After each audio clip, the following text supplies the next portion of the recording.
Ya, baik. Bismillahirrahmanirrahim. Assalamualaikum warahmatullahi wabarakatuh. Waalaikumsalam warahmatullahi wabarakatuh. Oke, terima kasih. Kita mulai perkuliahan kita. Bagi rekan-rekan yang belum videonya on cam, saya mohon bisa dibuka videonya. Ya, pertama saya perlu sampaikan, minggu depan kita UTS ya. Minggu depan kita UTS. Hari ini kita akan sampaikan materi terakhir sebelum UTS. Baik. Ya.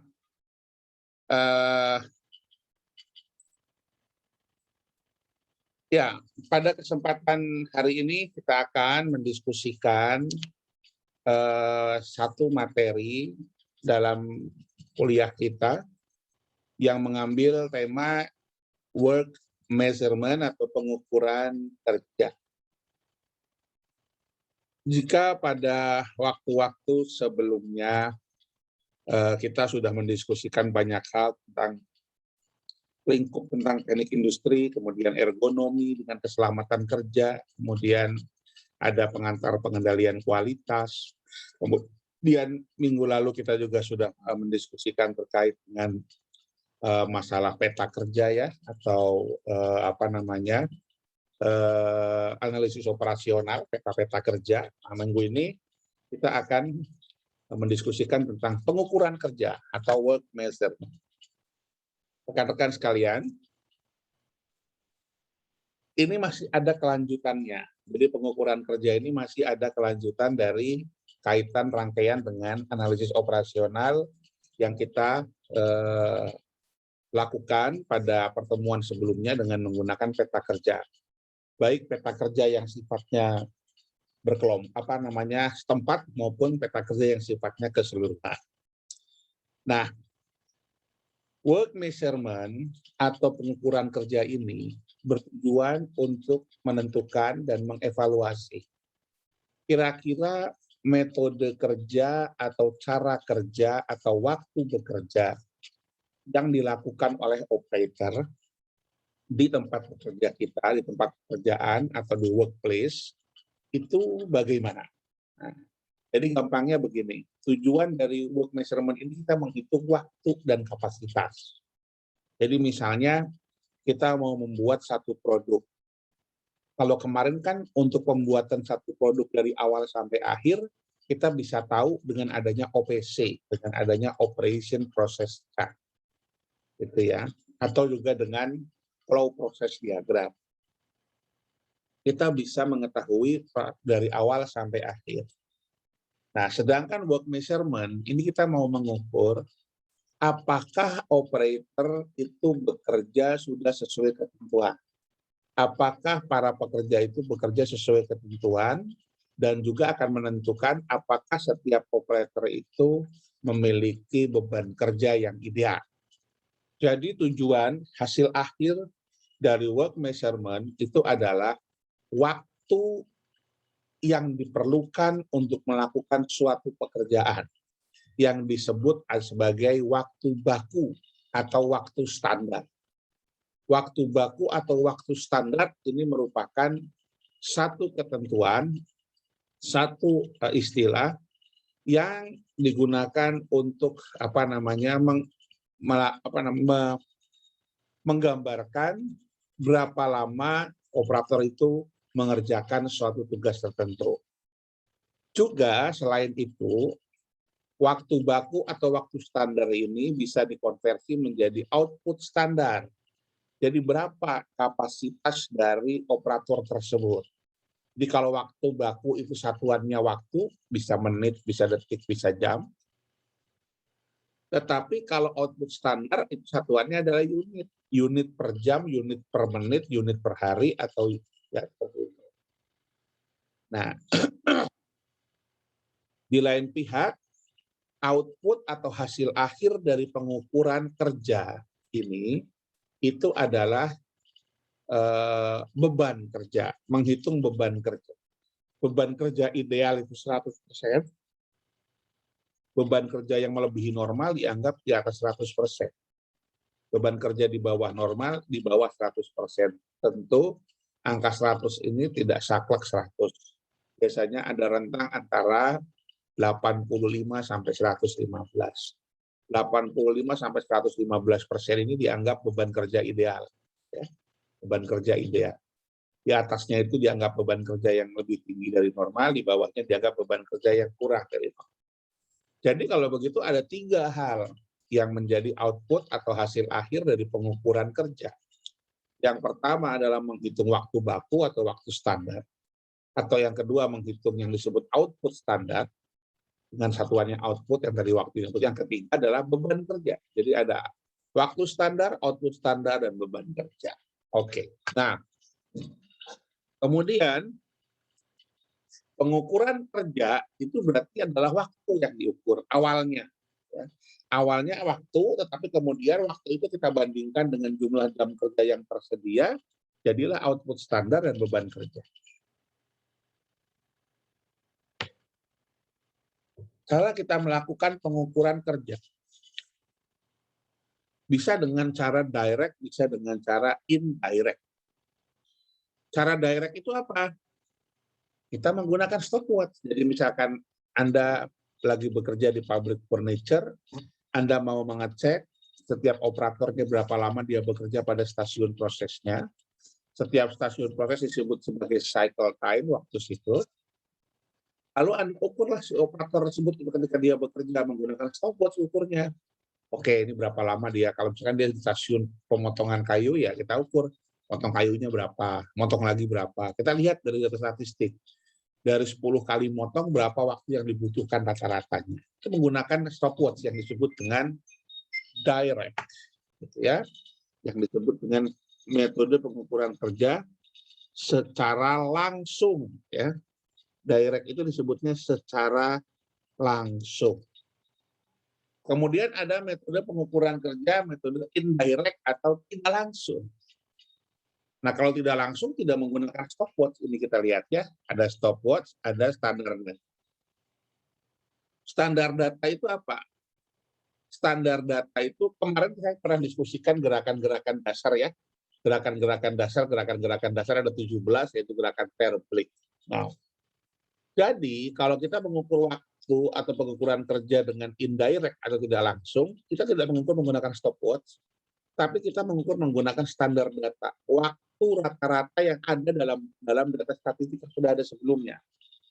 Jadi misalnya waktu orang untuk memotong kayu setebal 12 cm itu ada datanya berapa.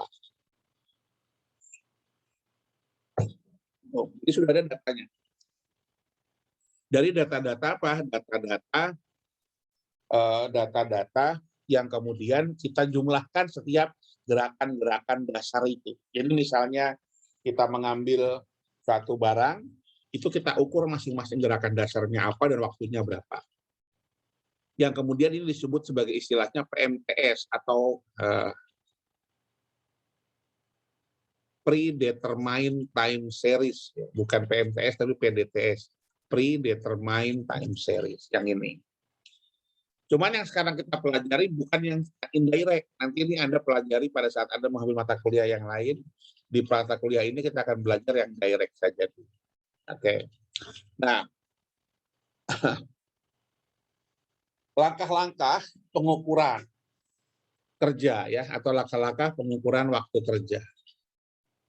Tentu yang pertama kita mencatat semua informasi yang ada di operator, terutama yang berkaitan dengan waktu kerja. Kemudian kita membagi membagi kegiatan yang dilakukan oleh si operator ini pada elemen-elemen kegiatan. Kenapa? Karena kan memproduksi satu barang tidak satu kali proses. Ada beberapa. Misalkan dari stasiun A pindah ke stasiun B, pindah ke stasiun kerja C, pindah ke stasiun kerja D. Katakanlah kita membuat mebel, mungkin ada stasiun pertama diukur dulu kayunya, kedua dipotong, kemudian setelah dipotong dirakit, setelah dirakit itu dihaluskan, setelah itu dicat dan lain sebagainya. Jadi ada beberapa proses atau elemen. Nah, kita juga harus memisahkan setiap elemen-elemen kegiatan itu. Nah, kemudian kita amati, kita ukur, kita catat waktu kerjanya dari setiap elemen kerja tersebut. rata-rata waktu untuk mengukur berapa, rata-rata waktu untuk memotong berapa, rata-rata waktu untuk merakit berapa, rata-rata waktu untuk menghaluskan berapa, untuk mengecat berapa, dan finishing berapa. Nah, setelah itu kita tes dan kita aplikasikan kenormalan. Maksudnya kenormalan itu apa? Kecukupan data. Ya, kecukupan data. Pada saat kita menghitung, pada saat kita mau menentukan bagaimana waktu kerja yang dilakukan oleh seorang operator, maka kita harus yakin bahwa data yang kita miliki itu memadai. Memadai itu artinya memenuhi syarat baik secara kuantitas maupun kualitas data yang kita punya. Nah, untuk mengetahui bahwa data itu cukup secara kuantitas, kita adakan uji yang disebut dengan uji kecukupan data. Terus berikutnya, untuk kita mengetahui apakah data itu cukup memenuhi syarat secara kualitas, kita adakan uji yang disebut dengan uji keseragaman data. Jadi ada dua uji yang kita lakukan, yaitu uji kecukupan data untuk mengecek apakah data itu memenuhi syarat secara kuantitas, dan uji keseragaman data untuk mengecek apakah data tersebut memenuhi syarat secara kualitas. Nah, setelah kita anggap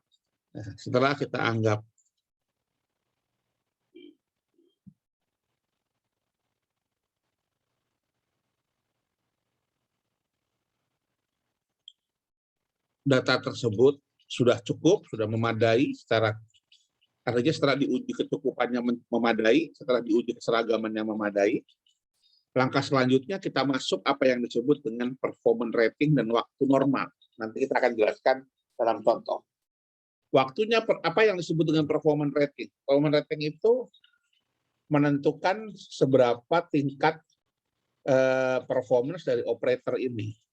Performance rating 1 dianggap normal. Di atas 1 dianggap performanya lebih dari orang normal. Artinya kalau ada operator yang udah senior, dia bekerja lebih cepat dari orang normal, maka performance ratingnya kita anggap lebih dari 1.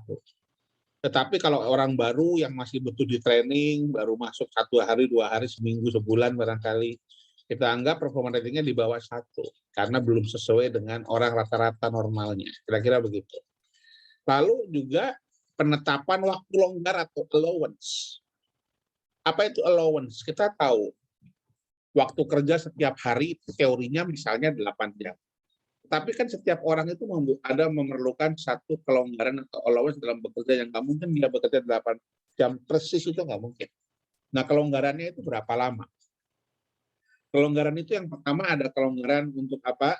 Untuk fatigue atau kelelahan, dia butuh istirahat. Lalu ada kelonggaran karena sifatnya personal needs atau kebutuhan pribadi. Kalau misalkan mohon maaf kita bekerja, kita butuh ke toilet, kita butuh itu ada personal needs. Kemudian ada kelonggaran karena unavoidable delay. Kita menunggu pekerjaan yang lainnya, tetapi itu tidak dilakukan. Jadi maksudnya unavoidable delay itu waktu menunggu, tapi nggak bisa kita hindari. Itu semuanya kelonggaran. Sehingga walaupun jam kerja kita itu harusnya 8 jam, tapi efektifnya nggak 8 jam. Misalnya hanya 6,5 jam atau 20% kelonggarannya. Ini yang disebut dengan kelonggaran. Kan sama kalau kita bekerja dari jam 8 juga sampai jam 4, itu 8 jam, siangnya kan istirahat juga 1 jam. Itu kelonggaran juga untuk kelelahan, supaya mengurangi kelelahan. Jadi dalam bekerja kita harus mengimplementasikan adanya kelonggaran atau waktu longgar atau allowance. Ya, karena ini yang kerja manusia, bukan mesin. Kecuali kalau kita bicara untuk mesin, maka waktu longgarnya 0. Ya kalau mesin.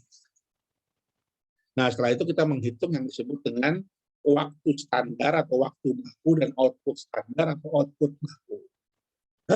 Jadi, pertama, kita mengamati ke lapangan dengan menggunakan stopwatch. Waktu siklus itu waktu bekerja ya, yang kita amati. Setiap 1 kali disebut 1 siklus. Nah, kemudian kita amati, diuji kecukupan datanya, diuji keseragaman datanya. Setelah itu waktu siklusnya kita ambil bisa jadi 30 data, 40 data, kita ambil rata-ratanya. Setelah ada rata-rata, angka rata-rata itu kita tambahkan faktor penyesuaian tadi, performance rating tadi faktor penyesuaian. Setelah jadi performance rating, maka ini menjadi waktu normal atau yang disebut dengan normal time. Setelah ada waktu normal, kita tambahkan faktor kelonggaran. Nah, setelah faktor kelonggaran inilah menjadi waktu standar atau waktu baku. Jadi logikanya waktu standar ini pasti lebih lama dari waktu normal, waktu normal lebih lama dari waktu siklus. Karena waktu rata-rata ditambah faktor penyesuaian jadi waktu normal, ini ditambah allowance, kelonggaran jadi waktu standar atau waktu baku. Tadi disampaikan untuk apa tes keseragaman dan tes kecukupan. Tes keseragaman itu adalah salah satu alat uji statistik yang akan mengecek apakah data tersebut homogen atau tidak. Ya, data tersebut homogen atau tidak. Homogen itu artinya adalah data itu memiliki kualitas yang baik. Simpangan atau selisihnya dari rata-rata tidak terlalu jauh. Lalu tes kecukupan data itu akan menguji apakah data itu memadai secara jumlah. Gitu. Nah, untuk menghitung dua ini kita perlu menentukan derajat ketelitian dan tingkat keyakinan. Nah, derajat ketelitian ini disebut dengan degree of accuracy dan tingkat keyakinan yang disebut sebagai level of confidence atau confidence level. Lebih jelas masalah degree of accuracy dan confidence level nanti akan Anda pelajari pada mata kuliah statistik. Ya, lebih jelasnya. Saya tidak akan menerangkan itu karena nanti ada mata kuliah sendiri. Nah, kemudian apa yang disebut dengan konsep operator bekerja secara normal? Ya. Operator dianggap bekerja secara normal itu apabila yang pertama, dia memiliki pengetahuan, keterampilan, dan pengalaman bekerja yang cukup memadai. Kemudian, bekerja tanpa menunjukkan usaha-usaha yang berlebihan dan tidak wajar. Misalnya apa? Karena dia tahu lagi dievaluasi, kita akan cek menggunakan stopwatch, lalu bekerja dipercepat. Seolah-olah tidak pernah santai. Itu kan di luar kebiasaan, maka dianggap itu tidak normal. Lalu bagaimana caranya Pak supaya mencegah mereka melakukan itu? Kan memang kalau mereka ditungguin kerja suka begitu karena ditungguin ya. Maka metodenya ada cara lain, tidak menggunakan stopwatch, tapi menggunakan CCTV. Jadi kita tidak perlu melihat mereka kalau menggunakan stopwatch, kita lihatnya di CCTV sehingga mereka tidak merasa di ya, ini yang disebut dengan sampling kerja. Sampling kerja, sama-sama pengukuran kerja secara langsung, tapi bukan dengan stopwatch, dengan CCTV, ini disebut dengan sampling kerja. Kemudian, yang ketiga, si operator tersebut juga diasumsikan menguasai metode kerja yang dilakukan secara standar. Artinya apa? Operator yang dianggap bekerja secara normal ini operator yang sudah terlatih. Bukan operator yang baru, yang sudah terlatih. Karena sudah mengetahui metode kerja secara standar. Standar itu sesuai ketentuan perusahaan. Sesuai ketentuan yang berlaku di tempat dia kerja. Nah, kemudian dia menunjukkan kesungguhan dalam melakukan pekerjaan. Oke. Kemudian berikutnya kita akan diskusikan performance rating dan normal time. Performance rating tadi saya sampaikan adalah perbandingan kinerja dari satu operator dengan operator yang lain. Standar performance rating itu adalah 1 atau 100%. 1 itu 100%. Kalau dia lebih lambat dari orang pada umumnya, maka performance rating pegawai itu di bawah 100% atau di bawah 1. 0,9 itu artinya 10% lebih lambat. Kalau 0,8 itu artinya 20% lebih lambat. Kalau 95% itu artinya 5% lebih lambat. Tetapi kalau si operator ini bekerja lebih cepat dari orang pada umumnya, dari rata-rata orang, berarti di atas 100% atau di atas 1. Kalau 1,1 berarti dia 10% lebih cepat. 1,15 atau 1,15 Maka dia lebih 15% lebih cepat dari orang pada umumnya. Itu kira-kira ya. Nah, kemudian kita menghitung yang disebut dengan normal time atau PM. Waktu normal ini sama dengan waktu rata-rata hasil kita observasi dikalikan dengan performance rating. Jadi waktu normal ini adalah waktu yang kita observasi dari lapangan menggunakan stopwatch tadi itu dikalikan dengan performance rating. Oke. Nah, kemudian ada yang disebut speed rating. Ya. Speed rating ini kita mengukur kinerja seorang operator yang diperhatikan hanya kecepatannya. Jadi parameter pekerjaan operator itu hanya dihitung dari kecepatannya saja. Ini yang disebut dengan speed rating. Nah, kemudian ada yang disebut dengan Westinghouse. Westinghouse rating ini kita, bentar, itu suaranya ada yang bocor, tolong di mute semuanya.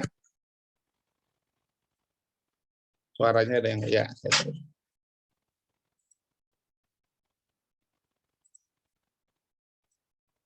Nah, berikutnya untuk menghitung performance rating juga kita bisa menggunakan Westinghouse. Westinghouse ini memandang kinerja seseorang dibagi menjadi 4 aspek, yaitu skill, effort, condition, and consistency. Ini yang sering digunakan sekarang karena ini yang dianggap paling mendekati kenyataan. Kenapa? Karena kalau kita melihat kinerja seseorang, yang dilihat bukan hanya kecepatannya. Pertama, skill, kemampuan. Jadi kalau ada plus 0,15 itu artinya lebih tinggi 15% ya. Kalau minus itu berarti lebih rendah. Tadi yang saya sampaikan. Jadi 1 ditambah atau dikurangi. Karena standarnya 1. Berikutnya kemudian effort. Effort itu usahanya. Jadi seseorang itu bisa skillnya biasa, tetapi usahanya luar biasa. Usahanya. Nah, itu kita bisa tambahkan. Effortnya 0, artinya rata-rata. 0 itu artinya 1 ditambah 0, tetap 1. Tapi effortnya 15% atau 10% di atas normal. Plus 0,1. Terus berikutnya adalah kondisi. Kondisi itu adalah kondisi lingkungan kerja maksud saya. Kondisi lingkungan kerja, kondisi tempat kerjanya bagus apa enggak. Kalau kondisi tempat kerjanya lingkungannya bagus, tidak ada nilai plusnya. Tapi kalau lingkungan kerjanya buruk, ada minusnya. Berikutnya adalah konsistensi, juga dihitung. Kenapa? Orang bekerja itu dia konsisten enggak. Jangan-jangan hari ini bagus, besok enggak. Kalau orang bilang, orang Betawi bilang angot-angotan, kadang bagus, kadang jelek, kadang bagus, kadang jelek. Dan ini yang diintroduksi oleh Westinghouse ini paling mendekati kenyataan yang paling baik ya. Karena kalau kita mau menilai kinerja, bergantung dari skill, kemampuan, effort, usaha, kondisi lingkungan, dan konsistensi istiqomah. Bagaimana dia bisa menjaga konsistensi atau keajekan. Nah, tidak mudah berubah. Nah, oke.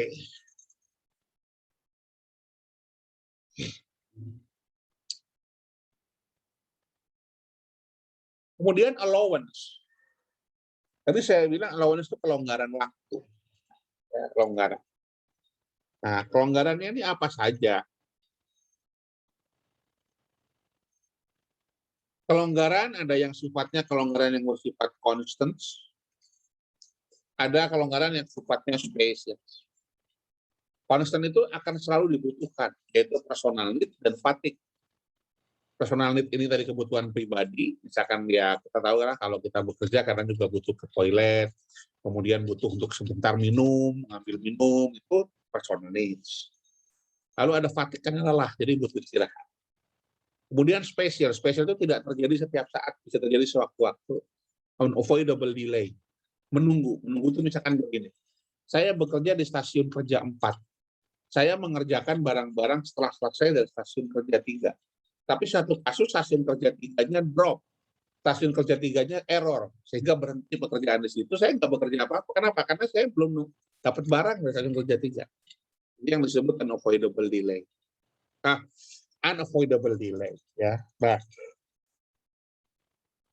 bedanya apa dengan unavoidable dan avoidable? Kalau avoidable itu sesuatu yang bisa kita hindari. Waktu tunggu karena itu bisa kita hindari. Contohnya apa? Misalnya waktu tunggu yang kita bisa hindari. Ya. Misalnya melakukan setup mesin. Karena kita menunggu, nggak bekerja. Kita bisa hindari dengan cara apa? Kita bekerja sama dengan bagian atau teknisi yang tugasnya melakukan setup. Jadi kalau kita bekerja mulai jam 8, kita minta teknisi yang melakukan setup itu mulai setengah 8.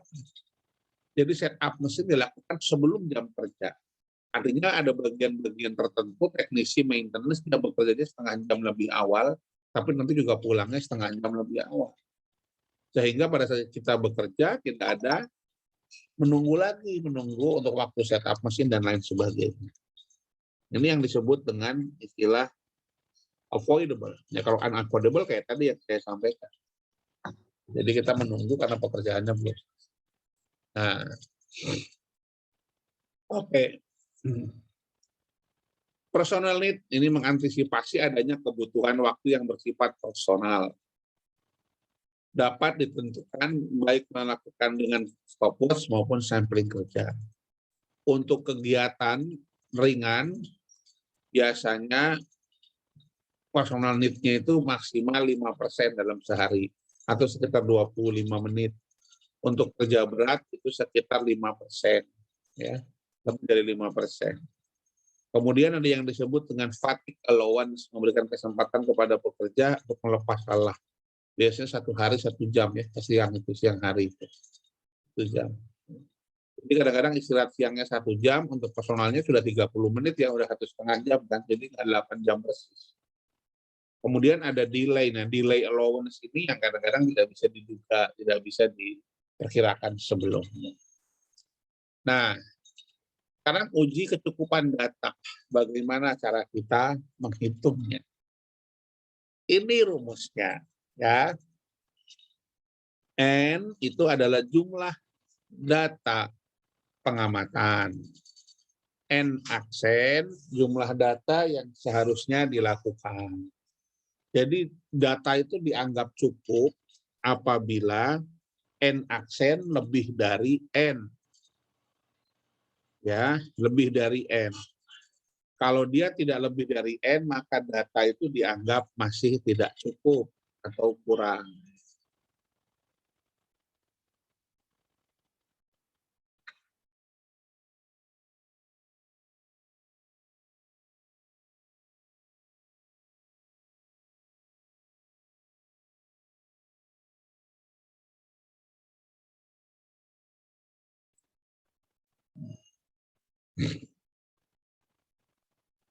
Nah, oke, kita lihat sekarang. Yang pertama rumusnya depan itu ada K dibagi dengan S. K per S. K itu tingkat kepercayaan, itu nilainya 1,65, 2, dan 3. 1,65, 2, dan 3. 1,65 jika kita menetapkan confidence levelnya 90%. 2 jika kita menetapkan confidence levelnya 95%.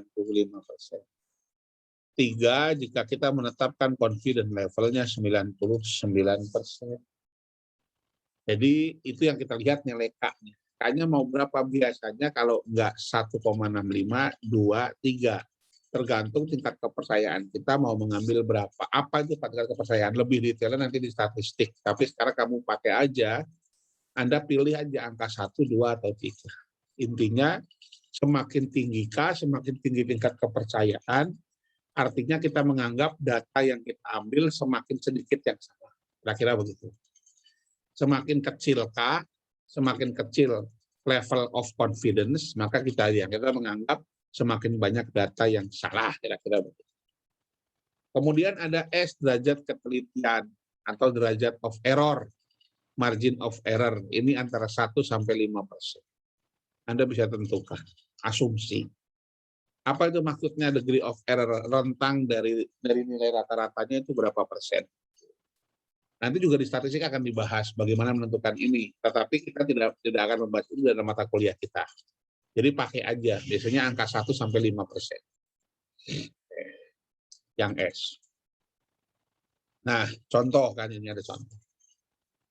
Sebuah pengukuran elemen kerja dilakukan sebanyak 15 kali menggunakan stopwatch. Bila tingkat keyakinan 95% dan derajat ketelitian 10%, oh ini rencana malah lebih dari 5% ya 10. Jadi 1 sampai 10% masih bisa dilakukan. Berapa? Apakah jumlah pengamatannya cukup? Nah, ini ada pengamatan 15, ya. Kita lihat rumusnya ini. Lalu kita hitung nih, ini kan pengamatan pertama. Jadi ini ada sigma X-nya. Sigma X-nya 107 ditambahkan 8 tambah 7 tambah 7 tambah 6 tambah 8 tambah 6 107. Dikuadratkan jadi ini. Atau di bawahnya ada juga kuadrat 8 kuadrat berapa ditambahkan nilainya ini. K-nya kita tentukan 95%, berarti 2, X-nya 10. Dimasukkan ke rumus ini. Nah, dapatnya 14,53.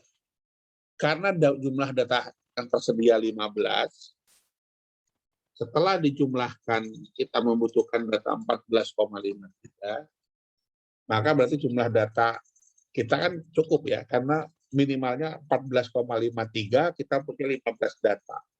Berarti ini cukup memadai, sehingga data dianggap sebagai cukup. Nah, berikutnya ada uji keseragaman data. Uji keseragaman data ini menggunakan diagram kendali, ya, batas kendali atas, batas kendali bawah. Nanti juga Anda akan belajar ini pada mata kuliah pengendalian kualitas. Anda sendiri. Saya tidak akan membahas secara konsepnya, tapi bagaimana ini dipakai untuk menghitung kinerja operator. Nah, ada BKA atau batas kendali atas, ada BKB batas kendali bawah. Nah, rumusnya BKA-BKB itu begini. Seseorang itu bisa bekerja dengan waktu yang bervariasi, tetapi variasinya tidak boleh terlalu besar. Nah, variasi ini kita hitung dengan batas kendali atas dan batas kendali bawah. Artinya, kalau kita bicara rata-rata aja berapa sih? Rata-rata 10 menit. Tapi ada plus minusnya. 10 menit plus berapa, 10 menit minus berapa. Rentangnya di situ. Nah, yang batas kendali atas itu misalkan 10 plus 1 itu BKA, 10 minus 1 itu BKB, misalnya begitu. Ya, kita lihat sini X-nya itu rata-rata plus minus. Ya. X plus, X minus. X plus ini BKA, batas kendali atas atau batas kontrol atas, sama. Atau BKB, batas kendali bawah atau batas kontrol bawah. Kalau bahasa Inggrisnya ini ada UCL, upper control limit, yang bawahnya LCL, lower control limit. Nah, kita harus tahu BKA-nya berapa, nilai BKB-nya berapa, nilai X, nilai rata-rata, standar deviasi, tingkat keyakinan. Tadi K-nya ya, ada 1,65, 2, dan 3. Rumusnya ini, ambil. Suatu pengukuran elemen kerja dilakukan sebanyak 15 kali dengan menggunakan stopwatch. Jika batas kendalinya plus minus 3, maksudnya 15 plus minus 3,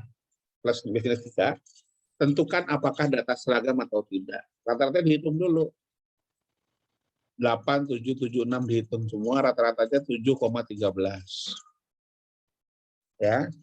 Lalu batas kendalinya 3 nih, K-nya 3, K-nya 3. Sigma itu standar deviasi. Standar deviasinya 1,4. Ya.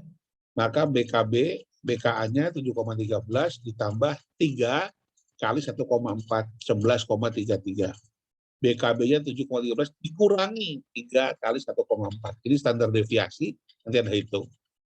Berarti harusnya data yang paling tinggi 11,33, data yang paling rendah 2,93. Kita lihat apakah datanya ada yang di atas 11,33, tidak ada.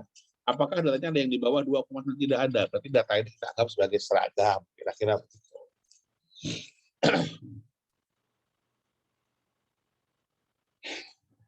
Contoh yang lain.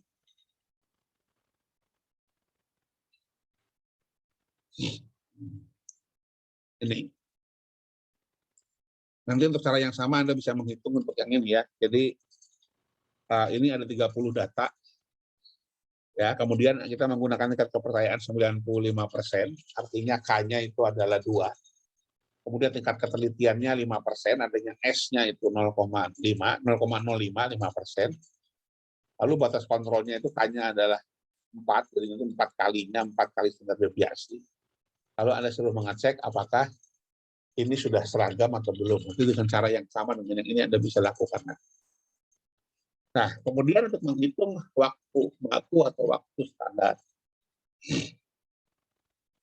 Waktu baku sama dengan waktu normal dikalikan 100% dibagi 100% mean allowance. Sedangkan waktu normal sama dengan waktu siklus rata-rata dikalikan RF. RF itu adalah rating factor atau nama lain dari performance rating atau PR. Ditulis PR juga boleh, performance rating atau rating factor. Jadi waktu siklus rata-rata dikalikan performance rating, itu disebut waktu normal. Waktu normal dikalikan dengan waktu allowance ini menjadi menjadi waktu baku. Contoh.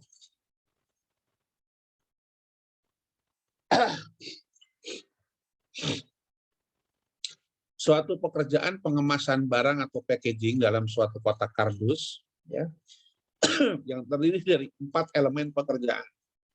Jadi 4 elemen pekerjaan itu ada 4 stasiun kerja. Ya, stasiun kerja pertama, kedua, ketiga, keempat. Dengan setiap elemen kegiatan sudah dilakukan 10 kali pengamatan menggunakan stopwatch. Apabila allowance 15%, tentukanlah waktu baku atau waktu standarnya. Nah, ini kita lihat, ini waktu yang pertama sampai dengan 10. Elemen kerja pertama mengambil kotak kardus, elemen kerja kedua memasukkan barang, elemen kerja ketiga adalah menutup kotak kardus, elemen kerja keempat adalah meletakkan hasil finalnya. Kita lihat di sini ada rata-ratanya, ada rating factor-nya. Ya. Rating factor atau performance rating yang ini dianggap 1,1, artinya orang yang mengerjakan ini dianggap lebih cepat 10% dari orang normal, diasumsikan. Memasukkan barangnya agak lambat, jadi 0,9 atau 10% di bawah. Menutupnya lagi lebih cepat 5%. Nah, kemudian meletakkan kembalinya lebih lambat 5%. Kita kalikan ya. Waktu rata-ratanya 0,07. Waktu normalnya dikalikan dengan rating factor. Jadi 0,07 kali 1,1. Yang ini 0,15 kali 0,9 jadi 0,13. 0,25 kali 1,05, 0,24 jadinya, seterusnya dikalikan. Nah, kemudian kita lihat di sini kelonggaran 15% tadi. Nah, waktu normalnya 0,52 ini dari mana? Ini ditambahin ini.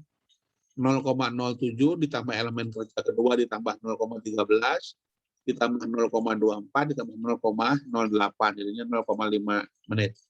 0,52 menit. Atau 30 sekian detik. Nah, tadi rumusnya untuk menghitung waktu normal kan ada ini. Ada waktu baku ada rumus ini, allowance.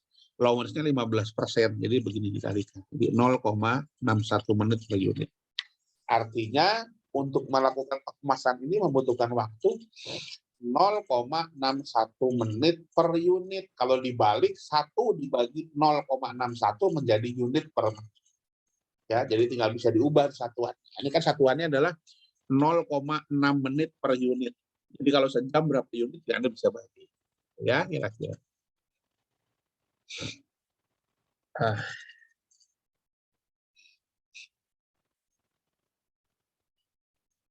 Nah, tadi itu yang menggunakan, oke. Saya rasa itu dulu ya. Untuk yang metode samplingnya akan saya sampaikan nanti setelah setelah UTS ya. Metode samplingnya akan saya sampaikan setelah UTS. Atau Anda bisa baca dulu, tapi yang ini untuk tapi nggak apa-apa deh, saya sampaikan sekarang ini. Ya, setelah UTS saja deh. Ini ada tabel bilangan random, agak repot. Baik. Nah, sementara itu kalau ada yang ingin ditanyakan, saya persilahkan.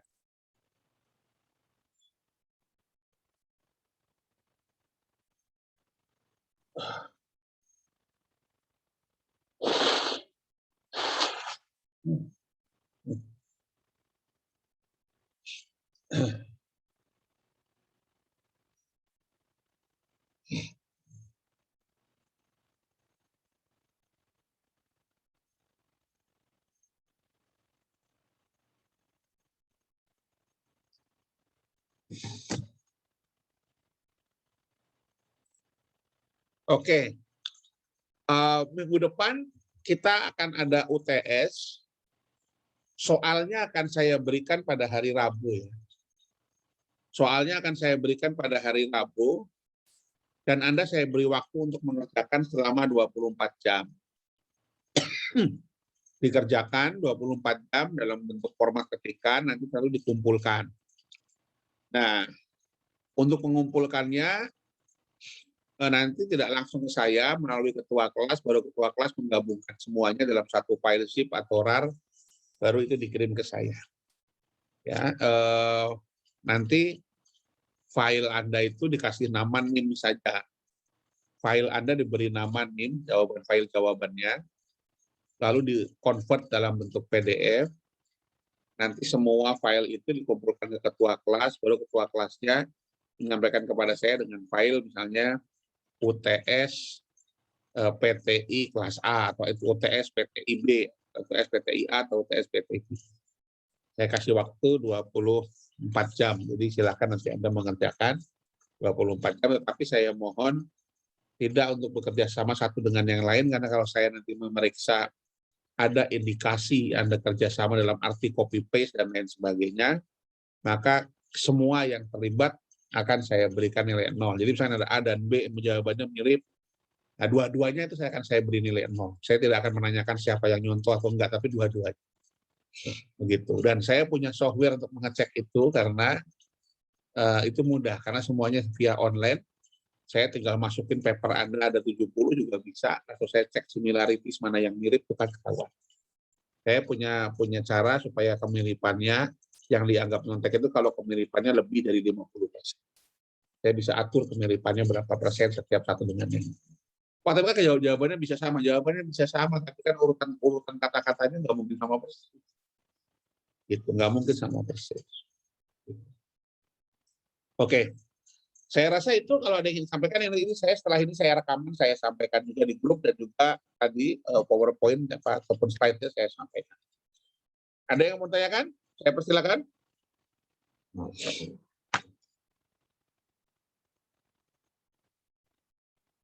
Kalau nggak ada, sementara saya cukupkan dulu ya. Ya, nanti hari Rabu, tolong ketua kelasnya mengingatkan saya. Ya, Pak, soalnya harus dikirim hari Rabu supaya Anda mengerjakannya bisa satu. Baik, terima kasih sementara. Assalamualaikum warahmatullahi wabarakatuh.